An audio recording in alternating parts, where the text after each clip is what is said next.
और अब खबरें विस्तार से। बुलेटिन में बात देश के संकट काल की। देश दो बड़े संकट से गुजर रहा है। करीब 2 महीने से देश पर कोरोना का कहर है। 1 लाख से ज्यादा लोग अभी तक मरीज बन चुके हैं। बड़ी संख्या में लोग क्वारंटीन हैं, तो जिंदगी की रफ्तार भी रुकी हुई है। तो दूसरा संकट है अम्फान का। अम्फान तूफान ने देश के पूर्वी तट पर दस्तक दे दी है। पश्चिम बंगाल और ओडिशा के कई शहरों पर इसका असर पड़ा है। करीब 14 लाख लोग इससे प्रभावित हुए हैं। अम्फान का संकट अब ओडिशा और पश्चिम बंगाल पर भारी पड़ता दिख रहा है। अम्फान के निपटने की क्या कुछ तैयारी है, इस बारे में बता रहे हैं आईएमडी और एनडीआरएफ के अधिकारी। उत्तर पूर्व दिशा में गति किया। इसका southern districts of Odisha clear हुआ और नॉर्दर्न डिस्ट्रिक्ट्स में धीरे धीरे विंड स्पीड बढ़ा और बारिश भी। ये जो आप इमेज देख रहे हैं, ये अभी का फोरकास्ट है कि ये साइक्लोन अभी क्रॉस कर रहा है वेस्ट बंगाल बांग्लादेश तट को और दीघा और हातिया आइलैंड के बीच में, और जो सुंदरबंस हम बोले थे वो सुंदरबंस के ऊपर ही ये जा रहे हैं। हमारा उम्मीद ये है कि जब ये कलकत्ता के पास आएंगे, वहाँ भी कलकत्ता, हुगली और हावड़ा वगैरह डिस्ट्रिक्ट्स में विंड स्पीड 110 से 120 और गस्टिनेस में 135 किलोमीटर प्रति घंटा हो सकता है। कुल अभी तक 20 टीमें जो उड़ीसा में लगी हुई थी, 20 टीमें जो रिजर्व में भी थी वो भी अब ग्राउंड पर आ गई हैं। 4 टीमें, कल मैंने आपको बताया था 16 टीमें लगी हुई थी और 4 रिजर्व में थी। अब 20 की 20 टीम डिप्लॉयड है और ग्राउंड पर डिप्लॉयड है। रिजर्व में कुछ नहीं रखा गया क्योंकि अब काम का समय आ गया और इवैक्यूएशन का समय हो चला था, इसलिए उसमें लगाया गया था। सभी टीमों के पास सैटेलाइट कम्युनिकेशन और क्यूडीए है, सो हम लोग किसी कम्युनिकेशन सेटअप पे डिपेंडेंट नहीं है। We are independent, self dependent and we can set up our own communication system. Cyclone Fani के जो तजुर्बे हुए थे उसके आधार पर हमारे पास एक्स्ट्रा ट्री कटर्स हैं, पोल कटर्स हैं, ऑलरेडी इस्तेमाल में लगने लगे हैं। चलिए बढ़ते हैं अगली खबर पर। ट्रेन की शुरुआत के बाद अब देश भर में घरेलू उड़ान सेवा शुरू करने का फैसला किया गया है। 25 मई से घरेलू उड़ान सेवा शुरू हो जाएगी। नागरिक उड्डयन मंत्री हरदीप पुरी ने इस बात की जानकारी दी और लॉकडाउन के कारण राष्ट्रीय और अंतर्राष्ट्रीय उड़ानों पर पाबंदी लगी हुई है। हरदीप पुरी ने कहा है कि एयरपोर्ट और राज्य सरकारों को इसके लिए जरूरी निर्देश उनको दे दिए गए हैं। यात्रियों के लिए एसओपी भी जारी किया जा रहा है। माननीय गृह मंत्री जी ने अभी बैठ के देखा, हमने स्टेट्स के साथ भी बात की। कई स्टेट्स हैं वो अभी खुश नहीं हैं, पर अभी हम शुरुआत जो है आहिस्ता करेंगे। ये नहीं कि पहले दिन सोमवार को 25 तारीख को ही सारी फ्लाइटें शुरू हो जाएंगी। अभी शायद कुछ ही परसेंटेज शुरू होंगी और जैसे हम आगे चलते जाएंगे जो हमारा अनुभव होगा उसके अनुसार हम एडजस्ट भी करेंगे। पर यह बहुत ज़रूरी था क्योंकि देश की जो इकोनॉमी है वो मोबिलिटी के बाद नहीं चल सकती। पर हम अक्सर ये कहता आया हूं कि आप पहले रेलवेज को चालू करना होगा। तो जब रेलवेज भी चालू किए तो कुछ स्टेट गवर्नमेंट्स ने कहा कि हमें और समय चाहिए, तो थोड़ा रेलवे हमने अनाउंस की, थोड़ी पुल बैक भी की, फिर शुरू कर दी।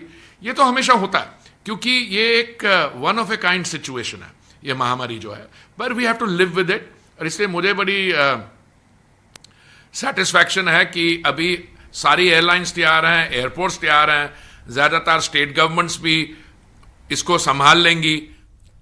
वहीं यूपी सरकार के साथ बस विवाद के बीच कांग्रेस महासचिव प्रियंका गांधी ने जो है साफ कहा है कि उनका मकसद मजदूरों की मदद करना है, राजनीति नहीं। प्रियंका बोले, अगर बसों के नंबर गलत हैं तो हम नई लिस्ट देंगे, लेकिन यूपी सरकार तुरंत बसों को एंट्री दे और मजदूरों को घर भेजे, क्योंकि ये राजनीति का नहीं, मदद का वक्त है। मदद करना चाह रहे हैं। हमारी भावना शुरू से सकारात्मक रही है और सेवा का भाव हो रहा है। इसी भाव से हमने अपने सुझाव मुख्यमंत्री जी को दिए और सकारात्मक रूप से ही दिए कि देखिए आपको ठीक लगे तो आप ये चीजें कर लीजिए। जहां जहां हमें लगा कि वो कुछ अच्छा कर रहे हैं, हमने उनकी तारीफ भी की, हमने उसका स्वागत किया, उन कदमों का स्वागत भी किया। तो मुख्यमंत्री जी को एक चिट्ठी लिखी कि हम 1000 बस को उपलब्ध करेंगे। गाजियाबाद और नोएडा बॉर्डर पर हम इन बसों को रोक देंगे और आप अगर अनुमति देंगे इसके संचालन के लिए तो जो प्रवासी भाई बहन दिल्ली और एनसीआर क्षेत्र से चल रहे हैं उनको हम इन बसों में बिठाकर अपने घर तक पहुंचा देंगे। सरकार पर सवाल भी नहीं उठाना चाहती। अगर उस लिस्ट में कुछ ऐसे नंबर हैं जो गलत है, कोई बात नहीं, हम एक नई लिस्ट भी उनको दे सकते हैं। मैं सिर्फ ये कहना चाहती हूँ कि 17 तारीख को 500 बसें हमने गाजियाबाद बॉर्डर पे खड़ी की थी। अगर वो 500 बसें चली होती तो कम से कम 20,000 लोग घर सही सलामत पहुंच जाते। कल हमने 900 बसें, 500 बसें राजस्थान के बॉर्डर पर और राजस्थान यूपी के बॉर्डर पर, और 300 से अधिक बसें जिसकी पूरी टोटल संख्या 900 के करीब थी, हमने गाजियाबाद बॉर्डर पे, दिल्ली बॉर्डर पे हमने उपलब्ध कराई।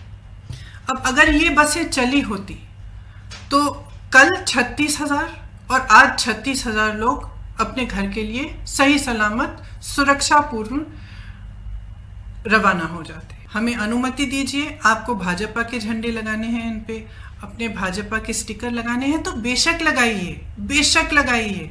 आपको अगर कहना है कि आपने उपलब्ध कराई हैं तब भी कराइए, लेकिन इन बसों को चलने दें। प्रियंका गांधी ने जो सवाल उठाए वो तस्वीर दिखी भरतपुर आगरा बॉर्डर पर। आखिरकार भरतपुर बॉर्डर पर 2 दिन से खड़ी बसों को यूपी सरकार ने अनुमति नहीं दी और कांग्रेस ने थक हारकर बॉर्डर पर खड़ी बसों को वापस भेजना ही मुनासिब समझा।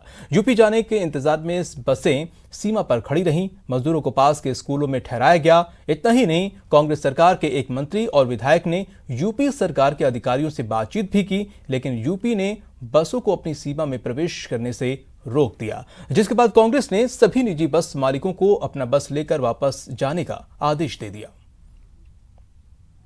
यूपी सरकार ने नहीं दी अनुमति, वापस रवाना हो रही हैं बसें। अब काफ़ी मशक्क़त के बाद भी, आला अधिकारियों की बातचीत के बावजूद भी यूपी सरकार ने अब अनुमति नहीं दी है। सभी बसों को वापस भेजा जा रहा है।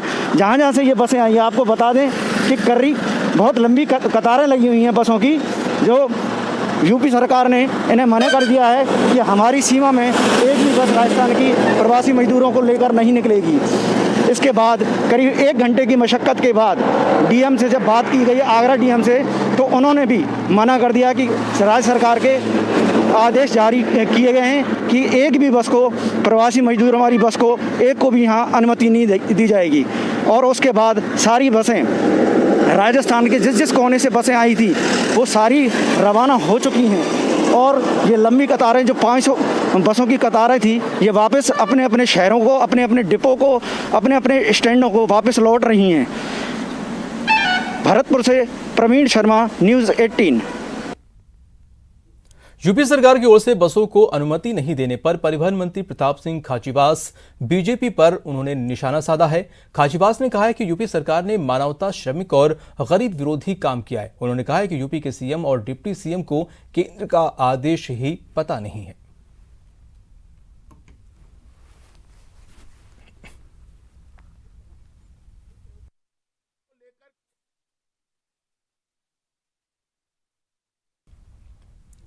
वहीं बीजेपी प्रदेश अध्यक्ष सतीश पूनिया ने कांग्रेस की बस पॉलिटिक्स पर सवाल उठाए। प्रदेश अध्यक्ष ने कहा है कि कांग्रेस के पास यूपी में भेजने के लिए बस नहीं बल्कि स्कूटर और मोटरसाइकिल है और इससे कांग्रेस की सियासत का पर्दाफाश हो गया है। मुझे लगता है कि यूपी से बसें भेजने की जो नौटंकी की वो सामने आ गई और कांग्रेस की फितरत जैसी झूठ बोलने की है। तो कांग्रेस जैसे हवा में थी और ज़मीन पे आ गई, वैसे ही उनकी सूची के हिसाब से बस जो है मोटरसाइकिल में बदल गई। तो मुझे लगता है कि इस तरीके के पाखंड से लोग इसको समझते हैं, ये पब्लिक है, ये सब जानती है और इसलिए समय आने पर ज़रूर जवाब देगी। पर मुझे लगता है कि इस तरीके की घटिया और ओछी हरकत करके वो समाज में नहीं, दुनिया में गलत मैसेज दे रहे हैं।